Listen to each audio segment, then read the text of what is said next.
Gold trusted gold buyers మీరు తాకట్టు పెట్టిన బంగారాన్ని విడిపించి ఈ రోజు ఉన్న మార్కెట్ ధరకు కొనబడను. సో ఆ పరిణామ క్రమంలో మా జిల్లాలో చాలా నక్సల్స్ మూవ్మెంట్ జరిగి ఉండేప్పుడు చాలామంది నక్సలైట్లు ప్రజల్ని చంపడం, ప్రజల నుంచి రివోల్ట్ రావడం, ఇట్లాంటి చాలా కేసులు జరుగుతూ ఉంటున్నప్పుడు చాలా కేసులు చేసిన మురళి గారు మీరు అట్లా సడన్గా 25 years ఆఫ్ ప్రాక్టీస్లో అనేక రకాలైనటువంటి కేసులు మా జిల్లాలో చేస్తున్న అన్ని కేసుల తర్వాత రఘునంద్ గారి పేరు షామీర్పేట ఎక్స్చేంజ్ ఆఫ్ ఫైర్ మీద మరొకసారి మారబోగింది. ఒకసారి ఆ కేసు గురించి, ఎందుకంటే అప్పుడులో పోలీసుల మీద చాలా కాల్పులు జరిపి పారిపోయిన వ్యక్తిని మీరు సరెండర్ చేయడం, అతనికి బెయిల్ ఇప్పించడం లాంటి చేశారు. అంటే మురళి గారు ఇప్పుడు ఒక కేసుకి ఇంకొక కేసుకి పొంతనుండదు, పోలిక ఉండదు క్రైమ్ లోపల. సో బేసికల్గా అందులో క్రైమ్ చేసినటువంటి వాళ్ళు సిద్దిపేటకి సంబంధించినటువంటి వాళ్ళు. అక్కడ జరిగింది ఏంది, కొంతమంది ఇంజనీరింగ్ కళాశాలకు సంబంధించినటువంటి పిల్లలు దొంగ నోట్లని సర్క్యులేట్ చేస్తున్నారు అనేటువంటి ఒక అనుమానం వచ్చినప్పుడు బాలానగర్ ప్రాంతానికి సంబంధించినటువంటి సిసిఎస్ పోలీస్ అధికారులు వలవన్ని కొంతమందిని ట్రాప్ చేస్తే సిద్దిపేట నుంచి కొంతమంది పిల్లలు వచ్చి ఆ ఫేక్ కరెన్సీకి సంబంధించిన డాక్యుమెంట్స్ ఇచ్చినారు. దాన్ని తయారు చేస్తున్నటువంటి ఒక వ్యక్తిని మళ్ళీ పిలవడానికని పోలీసు వాళ్ళు ట్రాప్ చేసినారు. ట్రాప్ చేసి రమ్మన్నప్పుడు వాడికి ఎందుకో డౌట్ వచ్చి వాడు ఇంకో 2-3 స్నేహితులను తీసుకొని కారులో వచ్చి షామీర్పేట ప్రాంతంలో ఉన్నారు. ఈవినింగ్ ఇట్ అబౌట్ 5:45, 6 ఆ ప్రాంతంలో. సో వీళ్ళు కారు దిగి దగ్గరికి వస్తున్నప్పుడు ఆ పిల్లల పక్కన సివిల్ డ్రెస్లో ఉన్నటువంటి వాళ్ళని చూస్తే వాళ్ళకి అనుమానం వచ్చింది, వాళ్ళు పోలీసు వాళ్ళు ఏమో అని డౌట్ వచ్చింది వాళ్ళకి. ఈ లోపలనే పోలీసు వాళ్ళు వీళ్ళని చుట్టుముట్టడం జరిగింది. అక్కడ ఎక్స్చేంజ్ ఆఫ్ ఫైర్ ఏం జరగలేదు నాకు తెలిసి. ఆ దొంగ నోట్లు తయారు చేస్తాడని ఆరోపణ ఎదుర్కొంటున్నటువంటి వ్యక్తి ముస్లిం. అతను పోలీసు వాళ్ళు పట్టుకోవడానికి ప్రయత్నం చేసినప్పుడు అతని దగ్గర ఒక కత్తి ఉండే, ఆ కత్తితోటి ఆ ఎస్ఐ గారిని గాయపరిచినాడు. ఇమ్మీడియట్గా పక్కన ఉన్నటువంటి మఫ్టీలో ఉన్నటువంటి పోలీసు వాళ్ళు ఫైర్ ఓపెన్ చేసినారు. మిగతా వాళ్ళంతా పారిపోయినారు. అతను అక్కడే చనిపోయినాడు. ఎస్ఐ గారు కొంచెం కత్తితో పొడిచినటువంటి గాయాలైనా ఇంకో కానిస్టేబుల్ చనిపోవడం జరిగింది ఆ పెనుగులాట్లో. సో వారికి సంబంధించిన వాళ్ళందరూ మా సిద్దిపేట దుబ్బాక ప్రాంతానికి సంబంధించినటువంటి పిల్లలు వాళ్ళంతా. నేను అప్పటికే ఒకసారి దుబ్బాక నుంచి ఎమ్మెల్యేకి పోటీ చేస్తున్నాను. క్రిమినల్ సైడ్ కొంచెం బాగా ప్రాక్టీస్ చేస్తానని పేరున్న అడ్వకేట్ని. సో అప్పుడు హైదరాబాద్ పోలీస్ కమిషనర్ రంగారెడ్డి సైబరాబాద్ ప్రాంతానికి వస్తుంది. సైబరాబాద్ పోలీస్ కమిషనర్గా ఉన్నటువంటి ఆఫీసర్ కొంచెం స్ట్రిక్ట్ అని, ఎన్కౌంటర్ చేస్తారని, ఇట్లా రకరకాలైనటువంటి ఊహాగానాలు జరుగుతున్నటువంటి తరుణంలోనే ఒక ఎన్కౌంటర్ అయింది శంషాబాద్ ప్రాంతం లోపల. బాగా దొంగతనాలు చేస్తాడని శివ అనేటువంటి ఒక వ్యక్తి ఎన్కౌంటర్ అప్పుడే జరిగింది. సో ఇతన్ని కూడా ఎన్కౌంటర్ చేస్తాడనేటువంటి భయాందోళనలు ఉన్నప్పుడు ఇంకా నేను నాకున్నటువంటి ప్రాక్టీస్ని, పొలిటికల్ ఇన్ఫ్లుయెన్స్ని అన్నింటిని ఉపయోగించి అతన్ని అఫీషియల్గా సరెండర్ చేసి ఎన్కౌంటర్ కాకుండా కాపాడగలను. సబ్సిక్వెంట్గా బెయిల్ మీద బయటకు వచ్చాడు. ఆ తర్వాత ఇంకా చాలా కేసులు. అంటే ఆ కేసులో అతనికి శిక్ష పడిందో బయటకు వచ్చారు? లేదు, ఇంకా ట్రయలే కాలేదు. ఇంకా పోలీసులు అక్కడ ఎన్కౌంటర్ 302 రిజిస్టర్ చేయలే counter case. Still the FIR is pending. Police చేయలేదు. పోలీసుల పద్ధతి ఏముంటుందంటే సుప్రీంకోర్టు ఎన్ని గైడ్ లైన్స్ ఇచ్చినా పోలీసులు పట్టించుకోరు మురళి గారు. మళ్ళీ ఎవరో వెళ్ళి కోర్టులో దరఖాస్తు చేసి రేపు ఆ కేసు ట్రయల్ వచ్చినప్పుడు ముద్దాయి తాలూకోలు, చనిపోయిన వాళ్ళ తాలూకోలు ఎవరో హైకోర్టుకు ఉత్తరం రాసినప్పుడు again you investigate the case అన్నప్పుడు మళ్ళీ మొదటి నుంచి గొడవ స్టార్ట్ అవుతుంది దాంట్లో. అది మీరు చేసుకున్న కేసులో ఇప్పుడు షామీర్పేట కేసులో అతను ఫేక్ కరెన్సీ తీసుకురావడం కరెక్టే, తర్వాత మీ క్లయింట్ వాళ్ళ మీద దాడి చేయడం కరెక్టే కదా. మరి ఇప్పుడు చనిపోయినటువంటి వ్యక్తి నా క్లయింట్ కాదు, బేసికల్గా కాదు. ఎవరైతే కారు తీసుకొని తన కారులో హైదరాబాద్ దాకా పోదాని రమ్మని ఆ చనిపోయినటువంటి వ్యక్తి రిక్వెస్ట్ చేస్తే వచ్చినటువంటి వ్యక్తులు ఎవరైతే ఉన్నారో వాళ్ళకి ఆ దొంగ నోట్లకి సంబంధం లేదు, వాళ్ళకి క్రైమ్కి సంబంధం లేదు. వాళ్ళ క్రైమ్ చూస్తుండగానే ఆ ఫైరింగ్, ఆ ఎక్స్చేంజ్, వీళ్ళ గొడవ చూడగానే పోలీసులు అందెలగానే పారిపోయినారు వాళ్ళకి సీన్ నుంచి. బట్ అక్కడ అతను చనిపోయినాడు, ఒక కానిస్టేబుల్ చనిపోయినాడు. కాబట్టి ఎవరో ఒకరి మీద కేసు అయితే చేయాలి కదా. ఆ పారిపోయినటువంటి వ్యక్తుల మీద కేసు అయింది. So I don't feel that they are the criminals. బట్ వాళ్ళని ఎవరో ఒకరిని ఆరోపణ చేయాలి కదా. ఒక కానిస్టేబుల్ చావు కారణమైనారు, ఒక ఇతను పిల్లోడు ఒకతను సిద్దిపేట అతను చనిపోయినాడు. కంపల్సరీ కేసు, దాని కౌంటర్ కేసు 2 ఉండాలి. కానీ ఒకటే కేసు కట్టి ఈ అబ్బాయి మీద కేసులు చేస్తూ ఉన్నారు. So that case I'm doing trial. ఇంకా ఛార్జ్షీట్ ఫైల్ కాలేదు, దాంట్లో ఫైల్ అయితే కేసు. కానీ ఆ కేసులో మీకు బాగా ఒత్తిడి వచ్చినట్లుగా తెలుస్తుంది. అంటే 2 రకాలుగా ఒత్తిడి వచ్చింది. ఒకటి కాన్స్టిట్యున్సీలో సంబంధించినటువంటి ఒక కాస్ట్, మేజర్ కాస్ట్కి సంబంధించినటువంటి పిల్లలు వాళ్ళందరూ. కాబట్టి ఆ కాస్ట్ నుంచి ఏదో ఒక రకంగా మా పిల్లల్ని కాపాడాలనేటువంటి ఒత్తిడి ఒకవైపు నుంచి అయితే, పోలీసుల వైపు నుంచి అటువైపు మీరు ఉండొద్దు, ఇది అన్యాయం, మా పోలీసు వాళ్ళు ఇంజూర్ అయినటువంటి కేసులలో కూడా మీరు రావడం మాకు బాధాకరం అని చెప్పి తెలిసిన పోలీస్ ఆఫీసర్స్ కొందరి నుంచి కొంత ఒత్తిడి. బట్ ఒకసారి వకాలత్ తీసుకున్న తర్వాత మురళి గారు మీకు తెలియదే ఉంది, క్లయింట్ ఈజ్ ఇంపార్టెంట్ మాకు. అట్లా తర్వాత ఇంకే కేసులు వచ్చారండి? చాలా కేసులు మురళి గారు. ఇప్పుడు నయీం కేసు వచ్చింది, డ్రగ్స్ కేసు వచ్చింది. ఈ రాష్ట్రంలో సంచలనం సృష్టించిన ప్రతి కేసు వెనకాల ఐదర్ అటో ఇటో ఎటో ఒక దిక్కు నేను వకాలత్ చేస్తూనే వస్తూ ఉన్నాను. కాకపోతే రాజకీయాల్లో ఎక్కువ యాక్టివ్గా ఉంటున్నాం కాబట్టి అన్ని కేసులలో మనం డైరెక్ట్గా పక్కన పెడితే మీ నయీం కేసు కూడా బాగా సెన్సేషన్ అయింది. అంటే అందులో నయీం 1000 కోట్లు సంపాదించారు, తర్వాత ఒక అసాంఘిక శక్తిగా మారాడు కాబట్టి ఎన్కౌంటర్ చేశాం అని పోలీసులు చెప్తున్నారు. మరి మీరు అటువైపు నుంచి నిలబడి వాళ్ళకి అంటే నయం కుటుంబ సభ్యుల వైపు నిలబడి మీరు వాళ్ళకి ఏ విధంగా న్యాయం చేస్తారు? ఇప్పుడు నయం అయిన తర్వాత నేను వాళ్ళ తరఫున వకాలత్ చేస్తున్నాను. మిగిలింది ఎవరు? భార్య, పిల్లలు, చిన్నపిల్లలు, 10th క్లాస్ ఇంటర్మీడియట్ చదువుతున్నటువంటి పిల్లలు, ఒక ఆడపిల్ల 5th 6th చదువుతున్నటువంటి అమ్మాయి. వాళ్ళని తీసుకెళ్ళి హోమ్లో ఉంచారు, వాళ్ళ మదర్ని తీసుకెళ్ళి జైల్లో వేశారు, ఆమె మీద పీడీ యాక్ట్లు పెట్టారు. సరే, నయీం ఏం చేసినాడు అనేది పోలీసులకు తెలుసు, నయీంకి తెలుసు, మీకు తెలుసు మురళి గారు. వైఫ్కి అయితే తెలియదు కదా. వైఫ్ నోటీస్లో ఆమె కూడా బెదిరిస్తుంటే ప్రాపర్టీ అంతా ఆమె పేరు ఉందంటున్నారు పోలీసు. ఐ డోంట్ థింక్ అందులో చాలామందిని ముద్దాయిలుగా చూపెట్టినట్టున్నారు. నయీంకి బినామీలుగా చాలామందిని చూపెట్టినట్టు కనబడుతూ ఉంది. వైఫ్ పేరు మీద ఉన్నటువంటి ప్రాపర్టీస్ తక్కువ, అందులో నాకున్నటువంటి అంచనా మేరకి. కుటుంబ సభ్యుల పేరు మీద ఉన్నటువంటి ప్రాపర్టీస్ తక్కువ, బయట వ్యక్తుల పేరు మీదనే ఎక్కువ ప్రాపర్టీస్ ఉన్నాయి అందులో. అదొక ప్రైవేట్ సామ్రాజ్యంగా విస్తరించేటువంటి ప్రయత్నం చేసినట్టు కనబడతా ఉంది ఆ కేసు. దాంట్లో కూడా I don't think the investigation is proper Murali గారు. ఎందుకంటే ఎప్పుడో 15 సంవత్సరాల క్రితం తూపురానికి వెళ్ళి తీసుకుపోయిన ఆయన చంపేసిండు నయీమని 15 సంవత్సరాల తర్వాత ఛార్జ్షీట్ వేస్తే ఏం మిగులుతుంది కేసులో మురళి గారు? మీరు చెప్పండి. ఎక్కడో శ్రీశైలంలో మర్డర్ చేసిరంటారు, శవం దొరకది, చంపిన వాళ్ళు లేరు, డైరెక్ట్ ఎవిడెన్స్ లేదు. 15 సంవత్సరాల క్రితం ఏదో తప్పిపోయినటువంటి మనుషుల ఖాతానంతా నయీమే హత్యలు చేసిండని చెప్పి చేస్తే అందులో భార్య పిల్లలకి ఏం సంబంధం వస్తుంది?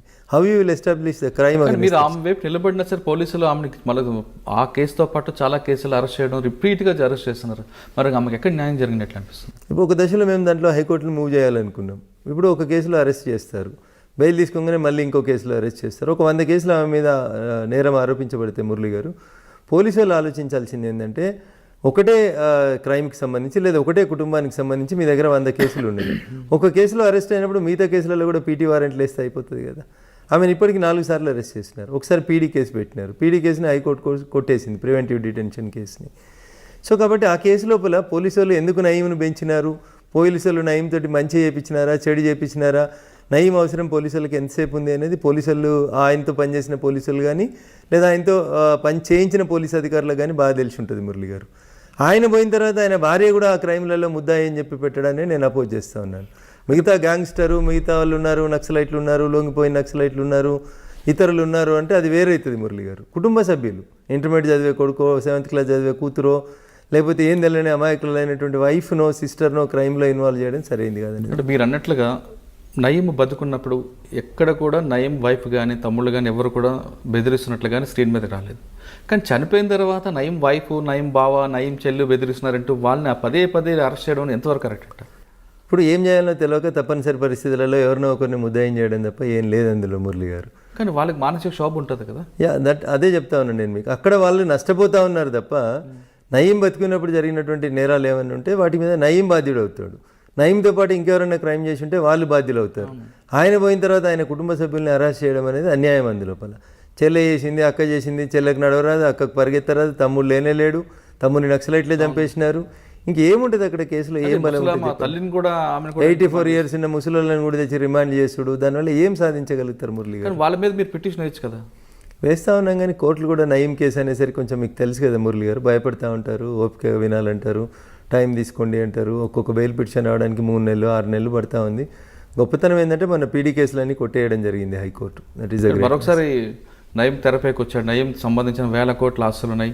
నయీం ఇంట్లో వంట మనిషి పేరు మీద మొత్తం ప్రాపర్టీ ఉంది అంటున్నారు. ఇప్పుడు ఈ దేశం లోపల బినామీ ఆస్తుల చట్టం ఒకటి వచ్చింది మురళి గారు. నిజంగా పోలీసు వాళ్ళు ప్రాపర్గా ఇన్వెస్టిగేట్ చేస్తే అవన్నీ చట్టాలను ఉపయోగించుకొని అక్కడ ఆస్తుల్ని సీజ్ చేయడానికి స్కోప్ ఉంది వాళ్ళకి. కానీ వేగంగా పోయి వాళ్ళ పేరు మీద ఉన్నటువంటి ఇండ్లను వాటిని మేము సీజ్ చేస్తామని అంటే దాని చట్టం ఒప్పుకోదు కదా. పోలీసు వాళ్ళకి ప్రైవేట్గా వెళ్ళి ప్రాపర్టీస్ని సీజ్ చేసేటువంటి రైట్ లేదు కాబట్టి ఆ కేసు కోర్టులో నిల్చోలేకపోతా ఉందనేది నాకు ఉన్నటువంటి లాజికల్ ఆర్గ్యుమెంట్. అందులోపల ఇల్లు సీజ్ చేసినామంటారు, ఎట్లా సీజ్ చేస్తారు? ఏ సెక్షన్ కింద సీజ్ చేస్తారు? మీరు ఏం కేసులు పెట్టిరు వాళ్ళ మీద? బినామీ ప్రాపర్టీ చట్టం పెట్టినరా, లేకపోతే మనీ లాండరింగ్ పెట్టినరా? ఏ కేసు కింద నీకు ఇల్లు సీజ్ చేసే అధికారం పోలీసులకు ఉంది భారతదేశంలో? చెప్పండి. ప్రాపర్టీ సీజ్ చేసే రైట్ పోలీసులకు ఎక్కడుంది? ఏ చట్టం కింద సీజ్ చేస్తారు? దానికి ఆన్సర్ లేదు. వాళ్ళకి కూడా తెలుసు కేసు పోతాదని, కానీ ఇప్పుడున్న ప్రజలు బట్టి చేశారని అనుకోవచ్చా మనం? అంతే. టెంపరీగా ఆ రోజు జనంలో ఒక రకమైనటువంటి అది క్రియేట్ చేయడానికి చేస్తున్నటువంటిది తప్ప అందులో శాంక్టిటీ పెద్దగా ఏం కనబడట్లేదు మురళి గారు. ఆ కేసులలో బలం ఉన్నట్టు నేనైతే ఫీల్ కావట్లేదు. ఓకే, నయీం కేసు తర్వాత మీరు ఇంకా డ్రగ్స్ కేసుకు వచ్చినప్పుడు మీరు చూసినారు. డ్రగ్స్ కేసు లోపల కూడా సినిమా ఇండస్ట్రీ మీద పలు ఆరోపణలు. బేసికల్గా అక్కడ ఇన్వెస్టిగేషన్ జరగాల్సింది స్కూళ్ళలో చిన్నపిల్లలకి డ్రగ్స్ ఎట్లా వచ్చినాయి అనేది ఇన్వెస్టిగేట్ చేయాల్సిన కేసుని దాన్ని తీసుకెళ్ళి ఎవరో సినిమా వాళ్ళు సప్లై చేసిరని, సినిమాకి వెళ్ళి నిర్మాతలకి వెళ్ళి హీరోలకి వెళ్ళి హీరోయిన్లు, దాన్ని ఏదో సంచలనమైనటువంటి కేసుగా డైవర్ట్ చేసేటువంటి ప్రయత్నం చేసారు తప్ప మొదట మనకు అనుమానం వచ్చింది, మీడియాలో వచ్చింది, ఎక్కడ వచ్చింది, స్కూల్ పిల్లలకి డ్రగ్స్ ఎక్కడి నుంచి వస్తున్నాయి అనేది, ఒక కార్పొరేట్ స్కూల్ దగ్గర అమ్ముతున్నారు అనేది బేసికల్గా ఇష్యూ స్టార్ట్ అయింది మనకి. దాన్ని ఆ దిశగా డ్రైవ్ చేయకుండా దాన్ని తీసుకెళ్లి సినిమా ఇండస్ట్రీకి లింక్ చేసి, సినిమా ఇండస్ట్రీలో కొంతమంది పెద్దవాళ్ళకి లింక్ చేసి దాని ద్వారా ఏదో చేసుకున్నారని, డబ్బులు పెద్ద మొత్తంలో చేసినాయని, ఇట్లాంటి వాటిల్లో అక్కడ కూడా నేను అపోజ్ చేసింది ఎప్పుడు మురళి గారు, పోలీస్ స్టేషన్కి పిలిచి మీ గోర్లు ఇవ్వండి, మీ వెంట్రుకలు ఇవ్వండి, మీ రక్త నమూనాలు ఇవ్వండి అని 10వ అంతస్తులో కూర్చోబెట్టి చుట్టూ 10 మంది పోలీస్ అధికారులు నిల్చొని తీసుకునే రైట్ మీకు ఎక్కడుంది అని అడిగిన నేను మురళి గారు. అక్కడ నేను ప్రశ్నించిన, నేను పోలీసులు తప్పు చేసినప్పుడు సార్ మీరు చేస్తుంది తప్పు అని అంటున్నా నేను, అంతకుమించి మీరు ఇన్వెస్టిగేషన్ చేయొద్దని నేను ఎప్పుడు చెప్పలేదు. ఏ చట్ట ప్రకారం నువ్వు అది తీసుకుంటున్నావు, హెయిర్ తీసుకోవాలని నువ్వు అనుకున్నావు, సో ఈ గివ్ హిమ్ ఏ నోటీస్, ఆయనకు నోటీస్ ఈ ప్రొసీజర్ ఏం చెప్పింది, కోర్టు ప్రొసీజర్ ప్రకారం unless and until drunk and డ్రైవ్లో తప్ప మిమ్మల్ని తీసుకెళ్లి టెస్ట్లు చేయించి మిమ్మల్ని మీ శరీరంలోంచి ఆల్కహాల్ ఉందా లేదా అని చెప్పి టెస్ట్ చేసేటువంటి పరిస్థితి మీకు డ్రంక్ అండ్ డ్రైవ్ కేసులలో మినహా పోలీసు వాళ్ళకి మీ శరీరంలోంచి ఒక భాగం తీసుకొని పోయే అధికారం ఎక్కడిది? గోర్లు ఎక్కడికి వెళ్ళి తీసుకుంటారు, వెంట్రుకలు ఎట్లా తీసుకుంటారు? తీసుకోమని నీకు చట్టం చెప్తే ఏ చట్ట ప్రకారం తీసుకుంటున్నావో నాకు నోటీస్ ఇవ్వమని అడిగాను నేను. సో అక్కడి నుంచి ఈ మొండితనం, ఈ గొడవలు స్టార్ట్ అవుతున్నట్టు కనబడుతుంటుంది మురళి గారు. దాంట్లో కూడా హైకోర్టు అదే చెప్పింది, మేము కేసు ఫైల్ చేసిన తర్వాతనే మీరు ఎవరిని పిలిచినా వాళ్ళ కాన్సెంట్ లేకుండా వాళ్ళ శరీరంలోని ఏ పార్ట్ కూడా తీసుకోవద్దు అని చెప్పింది. అది నేచురల్ జస్టిస్ మురళి గారు. అది అక్కడే గొడవ స్టార్ట్ ఆ కేసులో అంత హైప్ తీసుకొచ్చిన పోలీస్ ఆఫీసర్స్ అంటే ఎక్సైజ్ డిపార్ట్మెంట్ తర్వాత చార్జ్ షీట్ వేసిన అంత పెద్ద ప్రయోజనం కనిపించట్లేదు. ఏం పర్లేదు, కొండందవి ఎలుకను కూడా పట్టలేకపోయినారు మురళి గారు. నేను అదే చెప్తా ఉన్నా మీకు. When you have consumed a drug or myself I have consumed a drug అనుకోండి, అది ఎంతకాలం ఉంటుంది మన శరీరం లోపల, ఏ రోజు కన్జ్యూమ్ చేసిన డ్రగ్ ఎక్కడిది, ఇండియాలోకి ఎప్పుడు వచ్చింది, సప్లై చేసింది ఎవరు, తీసుకెళ్ళింది ఎవరు, ఇట్లా అసలు ఏమైనా సైంటిఫిక్ ఎవిడెన్సే లేకుండా మురళి గారు సంచలనాల కోసం కేసులు చేస్తాం, టీవీలలో బ్రేకింగ్ల కోసం, స్క్రోలింగ్ల కోసం కేసులు చేస్తామంటే ఎట్లా కుదురుతుంది మురళి గారు? ఇప్పుడు మీరు చెప్తున్న ట్రక్ కేసులో కూడా మీకు తెలుసు, జనానికి తెలుసు ఆ కేసులో ఏం జరగదు, మీరే అంటున్నారు కొండంతా వెలంగి పట్టినట్లు, కానీ వాళ్ళకి జరగాల్సిన డ్యామేజ్ ఆల్రెడీ జరిగింది కదండి. సో లాభం జరిగిందా దానివల్ల నష్టం జరిగిందా అనేది నేను ఇప్పుడే చెప్పలేను సార్ మీకు. సో కొంత సినిమా ఇండస్ట్రీ భయపట్టింది, కొందరు సినిమా హీరోలు ఆందోళనకు గురైనారు, డబ్బులు ఖర్చు పెట్టుకున్నారు, రకరకాలైనటువంటి ఇబ్బందులు పడ్డారు అనేటువంటి మాట వాస్తవం మురళి గారు. సో ఒక కేసుని కప్పిపుచ్చడానికి మీరు అప్పుడు తెలంగాణ రాష్ట్రంలో జరిగిన 1, 2, 3, 4 కేసుల్ని వరుసగా చూస్తే ముందు డ్రగ్స్, తర్వాత నయీము, ఆ తర్వాత మియాపూరు, ఇట్లా ఒకటి తర్వాత ఒకటి ఒక గీతని తుడపకుండా దాని పక్కన ఒక పెద్ద గీత గీసి ఈ గీతని పక్కకి జరిపినట్టు కంటిన్యూస్గా వస్తున్నటువంటి ఆ క్రైమ్లకు సంబంధించినటువంటి సంఘటనల్ని పక్కదారి పట్టించడానికే ఒకదాని తర్వాత ఒక సంఘటనని బయటికి తీసుకొచ్చినట్టు కనబడుతుంది తప్ప ఏ ఒక్క సంఘటనలన్నా చివరిదాకా ఇన్వెస్టిగేషన్ కొనసాగి దోషుల్ని కోర్టు ముందు నిలబెట్టి ఒక్క కేసు చూపెట్టండి సార్ మీరు. అదే మీరు చెప్తున్నారు ఒక కేసు కూడా ఓటుకు లేదు, మియాపూర్ భూములు సార్. నిజామాబాద్లో మీరు చూసినారు, అక్కడ బార్డర్ దగ్గర చెక్ పోస్ట్ దగ్గర 250 కోట్లు దొంగ రిసిప్ట్లు ఇచ్చినారని, సేల్స్ ట్యాక్స్లు, కమర్షియల్ ట్యాక్స్లలో పెద్ద కుంభకోణం జరిగిందని, సిఐడి ఎంక్వైరీ అవుతుందని, ఇది అవుతుందని, ఏది కానీ మీరు చెప్పండి, సంచలనం కోసమే చేసిరు తప్ప whether anybody is properly penalized or whether anybody is properly charge sheeted అనేది ఒక కేసు చెప్పండి సార్ నాకు. అది నీమ్స్లో స్టంట్స్ కాడి నుంచి మొదలుకుంటే ఇప్పుడు నడుస్తున్న ఈఎస్ఐ దాకా ఎన్ని కేసులు బయటకు వచ్చినా అవి కేవలం సంచలనంగా 4 రోజులు వార్తలలో వచ్చేందుకు తప్ప. కానీ మధ్యలో ఎంసెట్ కేసు మాత్రం బాగా సక్సెస్ అయినట్లుగా అనిపిస్తుంది. ఎవరు దోషులు ఎవరు దొరికినారు చూడండి దాంట్లో. బీహార్ నుంచి వాళ్ళు దొరికారు కదా. I don't think they are the original culprits sir. ఇంకా తెలంగాణ ఉన్నటువంటి అసలు పెద్ద మనుషులను అయితే బయటికి తెచ్చినట్టు నేను అనుకోవట్లేదు సార్. అందులో కూడా అంటే వీటితో పాటు ఇంకేం కేసులు చేస్తారు? రెగ్యులర్గా ప్రొఫెషన్లో వచ్చేటువంటి కేసులలో గ్యాంగ్ రేప్ కేసులు, భయంకరమైనటువంటి పట్టపగల రోడ్ల మీద జరుగుతున్నటువంటి మర్డర్లు, బాగా మీకు గుర్తున్నది కేసులో పోలీసులు బాగా వర్క్ చేశారు, అయినా నేను కాపాడాను అన్నది మీకు మనసుకు నచ్చిన కేసు వచ్చింది. ఇప్పుడు కోజీ క్లబ్లో ఒక ఇన్సిడెంట్ జరిగింది. కోజీ క్లబ్లో ఒక అమ్మాయి అబ్బాయి కలిసి వచ్చారు, ఒక ఇన్సిడెంట్ జరిగింది. బాయ్ ఫ్రెండ్ గర్ల్ ఫ్రెండ్ కలిసి వచ్చారు. లివింగ్ టుగెదరే తప్పు కాదని సుప్రీంకోర్టు చెప్పినాక మీరు నేను చేసేది ఏం లేదు కదా మురళి గారు. సో అనుకోకుండా అక్కడ మేనేజర్ రూమ్లో ఉన్న ఒక ఎయిర్ గన్ తీసుకొని అమ్మాయి ఆ అబ్బాయిని ఏదో మజాక్లో ఇట్లా అంటే అది ట్రిగ్గర్ ఫైర్ అయింది, ఆ పిల్లోడ్లోంచి బుల్లెట్ పోయింది. సో దాంట్లో బాధాకరమైనటువంటి విషయం ఏంటంటే అమ్మాయి ఈజ్ ఇన్నోసెంట్, ఏం తెలియదు, ఏదో కామెడీకి వచ్చినారు వాళ్ళు, అమ్మాయి అబ్బాయి కలిసి సరదాకి వచ్చేపు గడుపుదాం అనుకొని వచ్చినటువంటి సందర్భంలో అనుకోకుండా వాళ్ళకు తుపాకీ కనబడింది. అది బొమ్మ తుపాకీ అనుకుంది, but it is an air gun. Unfortunately air గన్తో కొడితే కూడా చనిపోయినటువంటి సంఘటన అది కోజీ క్లబ్. సో దాంట్లో అమ్మాయి తరఫున చేయాల్సి వచ్చింది తప్పనిసరి పరిస్థితుల్లో. తను ఒక అడ్వకేట్ కుటుంబానికి సంబంధించినటువంటి అమ్మాయి కాబట్టి పేర్లు అవన్నీ బయటకు వస్తే ఇబ్బంది అని చెప్పి అక్కడ స్థానికంగా పోలీసులు సరిగ్గా వర్క్ చేయలేదంటారు అప్పుడు. So I don't blame the police, but మాకుండేటువంటి అడ్వకేట్గా మాకుండేటువంటి అడ్వాంటేజెస్, క్లయింట్లకు ఏదైతే benefit of doubt should be given to the accused అనేటువంటి ఆ లాస్ట్ లైన్ ఒకటి ఉంటుందో అది, plus establishing the link from A to Z. English అక్షరాలు రాస్తే A నుంచి Z దాకా రాస్తేనే మొత్తం ఆల్ఫాబెట్స్ కంప్లీట్ అయినట్టయితే, మధ్యలో అక్కడొకటి అక్షరాన్ని మనం లింక్ బ్రేక్ చేసినాం అనుకోరు మురళి గారు, you don't see that chain will be complete. అట్లా బ్రేక్ చేస్తాం. 302 పెట్టడంతో పాటు FSL పంపడం, లోకల్గా అన్ని ఎవిడెన్స్ తీసుకొచ్చారు. సంఘటన జరిగిన తర్వాత ఫస్ట్ పోలీసు వెళ్ళడం, మీడియా కూడా దూరం పెట్టడం, అది ప్రాపర్గా జరిగిందని అనుకుంటున్నాం. మరి కానీ మీ ఎక్కడ బ్రేక్ దొరికింది? నేను అదే చెప్తా ఉన్నాను సార్, ఇన్వెస్టిగేషన్లో మాకు చాలా లాక్యునస్ దొరుకుతాయి సార్. Not one issue. ఆ కేసు లోపల మనం సంఘటన స్థలాల్లో వాళ్ళు వెళ్ళి రూమ్ బుక్ తీసుకున్న దగ్గర నుంచి మొదలుకుంటే, రూమ్ బుక్ చేసి ఉండాలి కదా ఫస్ట్, మనం కోజీ క్లబ్లో మనం ఒక రూమ్ తీసుకున్నట్టు ఉండాలి కదా. అక్కడ నుంచి మొదలుకుంటే అక్కడ ఉన్న వాచ్మెన్ దగ్గర నుంచి అసలు ఎయిర్ గన్ ఎక్కడిది, ఎయిర్ గన్లో పెల్లెట్ ఎక్కడిది, 100 ఇష్యూస్ ఉన్నాయి సార్ అందులోపల. అంతా టెక్నికల్ ఎవిడెన్స్. పేరు మార్చి తీసుకున్నట్టుగా తెలుస్తుంది. లేదు సార్, లేదు, వాళ్ళ పేరు మీద తీసుకున్నారు. ఒరిజినల్గా వాళ్ళ పేరు మీదనే తీసుకున్నారు, అన్నీ వాళ్ళే చేశారు. అంటే ఎక్కడ మీకు బ్రేక్ కనిపించిందండి? అంటే సైంటిఫిక్ ఎవిడెన్స్లో బ్రేకేజ్ వచ్చింది అక్కడ. మళ్ళీ నేను చెప్తా ఉన్నా, మీకు ఆ ఎయిర్ గన్ మీద ఫింగర్ ప్రింట్స్ తీసుకోలేదు, ఆ అమ్మాయి ఫైర్ చేసిందని చెప్పి చెప్పలేదు, అమ్మాయి రూమ్లో ఉంది అని చెప్పి ఎవరు సాక్ష్యం చెప్పడానికి కూడా చెప్పలేదు అక్కడ.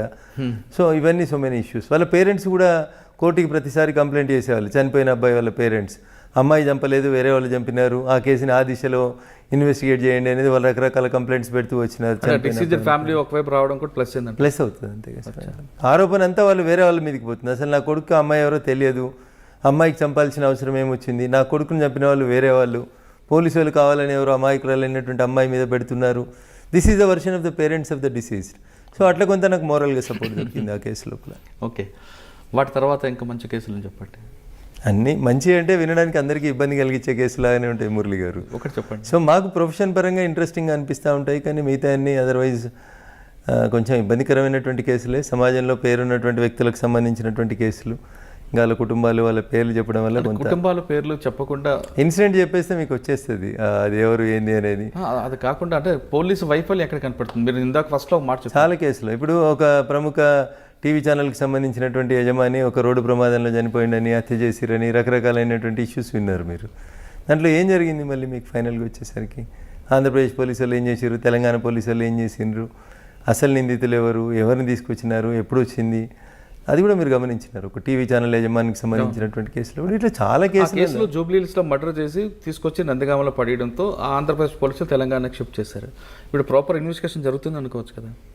జరిగిందని అనుకుందాం, but we have our own interest in that case కాబట్టి రకరకాలైనటువంటి ఆరోపణలు అంటే చాలా కేసులు మురళి గారు. దీనికి అన్నిటికీ మూల కారణం I don't want to blame the system of police, only the issue వాళ్ళకి సరైనంత సమయం ఇవ్వట్లేదు వ్యవస్థ. ఒక పోలీస్ అధికారికి కన్విక్షన్ రావాలనుకుంటే సీనియర్ అడ్వకేట్గా, మీరు క్రిమినల్ అడ్వకేట్గా చెప్పండి, మీరు చేసే అన్ని కేసుల్లో పోలీస్ లూప్ హోల్స్ ఎక్కడ ఉన్నాయో అది పట్టుకొని మీరు వాళ్ళకి అక్యూజ్కి మీకు సపోర్ట్ చేస్తున్నారు. కానీ అక్కడ అన్యాయం చేశాడు అనే విషయం మీకు తెలుసు, కానీ మీకున్న రైట్స్ ప్రకారం మీరు వెళ్తున్నారు. అంటే ఆధారం లేనప్పుడు ఏం చేస్తారు మురళి? చేస్తారు, కానీ పోలీసు ఏం చేస్తే కన్విక్షన్ రేట్ పెరుగుతుంది? సో ఒక అధికారికి ఒకటే కేసు ఇవ్వాలి. ఒక ఎగ్జాంపుల్ కేసుతో చెప్పండి. అదే ఎగ్జాంపుల్తో ఏదైనా ఒక కేసు జరిగింది అనుకోండి, ఒక హత్య లేదా ఒక మానభంగం లేదా ఇంకొక గ్యాంగ్ రేపు లేదా ఒక ఫామ్ హౌస్ మీద ఆ మధ్యలో మీరు సైబరాబాద్ చుట్టుపక్కల రంగారెడ్డి జిల్లా, ఉమ్మడి జిల్లా ఉన్నప్పుడు చూసిరు మీరు, అవుట్స్కట్స్లో ఉన్నటువంటి ఫామ్లలో దొంగతనానికి వచ్చి ఆ ఫామ్లలో పనిచేస్తున్నటువంటి సర్వెంట్స్ని మర్డర్ ఫర్ గెయిన్ చేయడము, లేదా అక్కడ ఎవరైనా ఆడపిల్లలు కొంచెం చిన్న పిల్లలు కనబడితే రేప్స్ చేయడము, ఇట్లాంటి కేసులు జరిగినాయి. మా దగ్గర సదాశివపేట దగ్గర ఒక కేసు జరిగింది సార్. అట్లాంటి కేసు తల్లి కూతురు అందరినీ రేప్ చేయడము, ఒకరి ముందు ఒకరిని రేప్ చేయడము, అట్లా మానవత్వం లేకుండా జరిగినటువంటి ఒక సంఘటన జరిగింది. అట్లా ఒక 5-6 ఇన్సిడెంట్లు జరిగిన తర్వాత మీరు బాచ్పల్లి ప్రాంతంలో ఒక ఎన్కౌంటర్ జరిగింది, మీకు గుర్తుండాలి. తెల్లవారుజాము సురేంద్రబాబు గారు అప్పుడు కమిషనర్గాను, రంగారెడ్డి ఎస్పీగా ఉన్నప్పుడు ఒక 5 డెకాయిటర్స్ని కొట్టేసినారు. సో ఆ తర్వాత కొంతకాలం మళ్ళీ ఈ ఫామ్ హౌస్ డెకాయిటీలు, ఈ గ్యాంగులు కొన్ని ఆగినట్టు కనబడుతూ ఉంటాయి. ఇప్పుడు మీకు మా ఏరియాలో ముత్తూట్ ఫైనాన్స్ దొంగతనాలు, యూకో బ్యాంక్ అని ఒక బ్యాంక్ని పట్టపగలు దోసినారు, 32 లక్షలు దోసుకుపోయినారు పట్టపగలు పటాన్చేరులో. ఆ యూకో బ్యాంక్ కేసు చేసినాం మేము. ముత్తూట్ ఫైనాన్స్ కేసెస్లో కిలోలు బంగారం తీసుకుపోతా ఉన్నారు పగటిపూట వచ్చి. మీరు చెప్తాను ఫస్ట్ కేసులో యూకో బ్యాంక్ కేసులో మీ కేసు బ్రేక్ కావడానికి అసలు ఎంతకాలం పట్టిందో తెలుసా మురళి గారు? చిన్న పిల్లలు, నాట్ ఈవెన్ 25 ఏజ్ గ్రూప్ ఉన్న 4 పిల్లలు కలిసి చేసినటువంటి ఒక క్రైమ్ను బ్రేక్ చేయడానికి పోలీసులకు అసలు ఏం అర్థం కానటువంటి పరిస్థితి. కిలోల బంగారం పోయింది అందులోపల.